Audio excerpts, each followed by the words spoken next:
نحمدہ و نصلی علی رسولہ الکریم۔ حیدرآباد سے ہمارے پاس ایک سوال ہے کہ ام المؤمنین حضرت سیدہ ام سلمہ رضی اللہ تعالیٰ عنہ کا وصال کس سن ہجری میں ہوا؟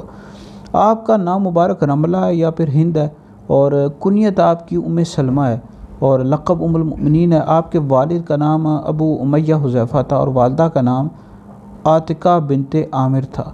نبی پاک علیہ الصلوۃ والسلام نے 4 ہجری میں شوال المکرم کے مہینے میں آپ سے نکاح فرمایا۔ آپ کا جو وصال ہوا ہے ازواج مطہرات میں سب سے آخر میں ہوا، اس وقت آپ کی عمر مبارک 90 یا پھر 84 سال تھی۔ ربیع الاول کا مہینہ تھا یا پھر شوال کا یا پھر رمضان المبارک کا مہینہ تھا، اور کس سن ہجری میں انتقال فرمایا تو اس حوالے سے 3 قول ملتے ہیں۔ ایک قول کے مطابق 59 سن ہجری تھی، اور 61 کا بھی قول ملتا ہے اور 62 کا بھی۔ آپ کی قبر مبارک جنت البقیع شریف میں ہے، اور حضرت سیدنا ابو ہریرہ رضی اللہ تعالیٰ عنہ نے آپ کی نماز جنازہ پڑھائی۔ اللہ رب العزت آپ کے صدقے ہماری مغفرت فرمائے۔